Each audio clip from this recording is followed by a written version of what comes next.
Hello and welcome to Swing Steve Barking Beer Reviews.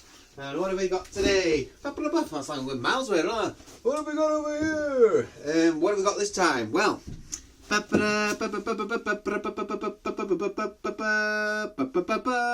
we've got this time, what's it called? Taproom. British Craft Beer Selection.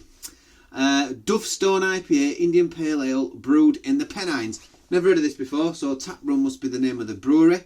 Limited number 2, micro brewed. And this came in at B&M, and it came at 99 pence. Really lovely label, by the way. Got like loads of like texture to it. Feels good. That's good. Oh yeah. Let me see. Have we got everything? So here we go. Let's pour it in, shall we? So yeah, 99p at B&M, and there's 3 of these beers. They were a craft lager, and there's a pale ale as well, which I've not reviewed. The craft lager comes in at 4.40. So we'll see. And it's always great when you get new breweries and new things coming in, especially at B&M and other places like that, and with them being cheap. Let's see what it's like. It smells quite good, I think. So it's coming in at almost straw-coloured IPA, that. Quite a pale IPA. Quite a big head. I'm doing it over there, you can't even see it. Over there, look at that. So it's filtered. On the aroma, I'm getting a little bit of melon, lemon zest, lemon rind, a bit of lime in there. What else? A bit of. Oh yeah, it smells nice actually. It's very pleasant. Lime, lemon, a bit of melon, definitely like a honeydew melon sort of coming through there. A bit of grapefruit. Yeah, it's got a sweetness to it, almost like a sickliness, like a West Coast IPA almost aroma to it. A really sweet toffee sickliness you get from those West Coast IPAs sometimes. Yeah, it smells great. 4.8% going.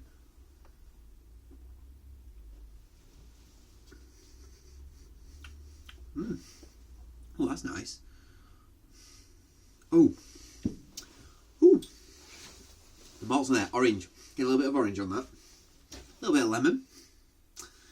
But it's got a lovely malt.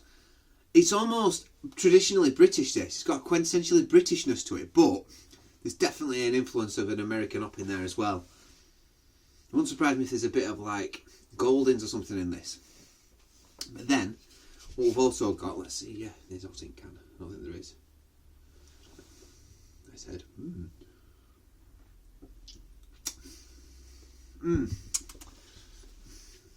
There's like a little bit of an earthiness in there, I think. But again, you're getting this lovely, it's like a bready, biscuity malt quality to it. Almost a bit cereal-less, actually. It's almost got like a cereal malt quality to it. Reminds me of Thwaites Brewing. That's what reminds me of Thwaites.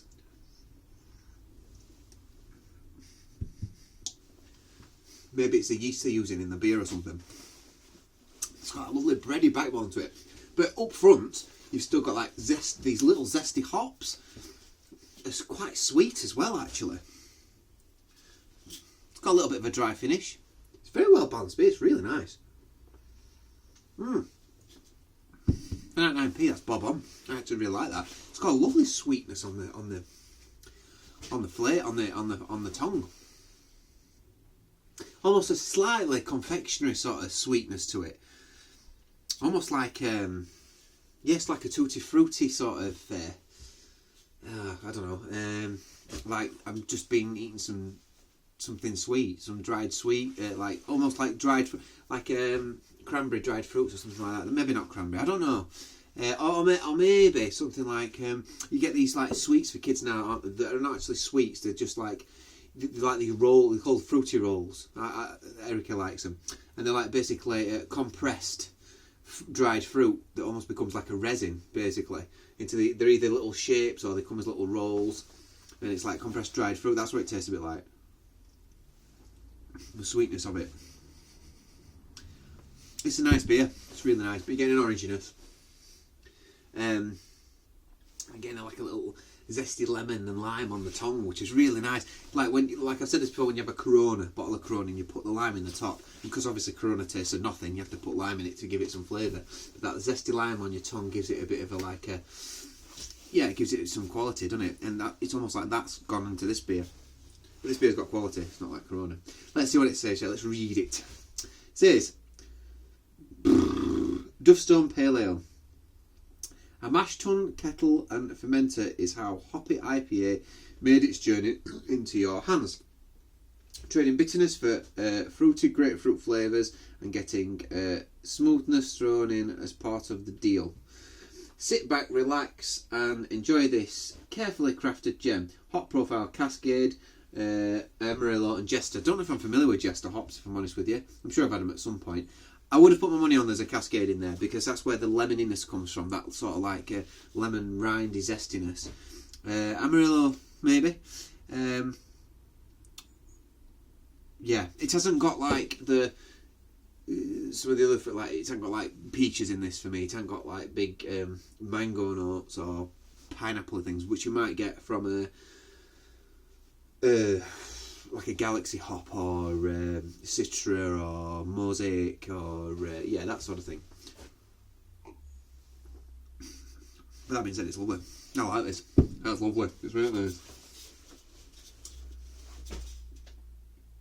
So we don't live in religious times anymore, and people aren't that religious. People use God a lot, don't they? You know what I mean? Like when I'm teaching at school and I'm telling the kids off, they go, God, you know. And sometimes I question myself, what God? Be specific. Which God are you referring to there? And they just go, I don't know, just God. God. So they're not really religious, they're just using his name in blasphemy, isn't it, when you're using God's name in vain. Anyway, I digress. What did God for? Oh, that's why. Because I'm looking at that. It's called Heathen, this beer, and you've got the praying hands. Heathen is a beer from, what brewery is it called now? What do they call it, brewery? Sheffield Brewery, they do moonshine and all that. Abbeydale Brewery. Abbeydale Brewery do a beer called Heathen. I've got the glass for it. I think Mum and Dad got me this actually. American Pale Ale, really nice beer, Heathen. This is a lovely beer. I like this. I quite like sipping it. It's got a lovely zestiness to it. Really vibrant zestiness. But it's nothing you've not had before. You'll not go, oh God, yeah, it's full of flavour. You'll not go like, oh man, yeah, it's just really different. It's not. But it's got a lovely backbone to it. It's very reminiscent of Thwaites beers for me. And it makes me wonder if somehow they've got some of the bean Pennines, where the Thwaites have got their hands in this or something. I don't know. Let's say, brewed exclusively in the UK for TJ Morris Limited. I don't know. So they've got somebody else brewing them for them, haven't they? Taproom, British craft beer. I wonder if Taproom's actually a pub or a tap room that have got their own like on-site brewery, and then they're getting some bigger breweries to brew for them so they can shove it in the shops. This is brilliant. This is great. Love it. It's got a lovely tingliness on my tongue.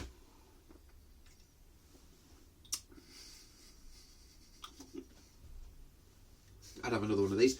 Would I buy it again? Yes, I would. Would I recommend buying it? Definitely. 99p, can't go wrong. It's a lot better than some beers that are £1.50 Tesco's or other supermarkets. At £1.50, I would say it's a good beer. But 99p, I'd say it's an excellent beer. I'm going to give that an 8.1 out of 10. 8.1 out of 10. I think it's a really nice beer. Thanks for watching my videos. Thanks for the new subscribers. Thanks for subscribing to my channel, those subscribers. Big shout out to everyone that subscribed. It's great doing these beer reviews. I do it for you guys at the end of the day, so you can hear either my opinion on the beer or hear what I think of the beer before you try it, and give it make your own mind up whether you want to try it or not. Yeah, got some lovely lace into it. Look at that. Nearly at the bottom now, and it's still giving. So yeah, really nice beer. It actually tastes a bit better. Once you've switched it around a bit, it gets rid of that carbonation. As you know, when I first started drinking that, we're a bit gassy. So a little criticism there, it's a bit gassy. I like the lingeringness of the flavours in this beer, it's good. I would drink that again, yeah, definitely. And I like the maltiness of it. It's very like, yeah, it's got a quintessentially Britishness to it. Or a lot of beers up here, there's a certain flavour, certain like backbone to beers, I think. Up north, traditional real ales anyway, they're quite nice. That's quite nice. That's quite comforting. That's I don't know what's the word I would explain it. Yeah, comforting. It's Moorish. Moorish, I think, is the word. That Moorish quality that you kind of want to keep going back for more. Thwaites beers. For me, it's a shame about Thwaites because apparently Thwaites don't even exist, I don't think, anymore.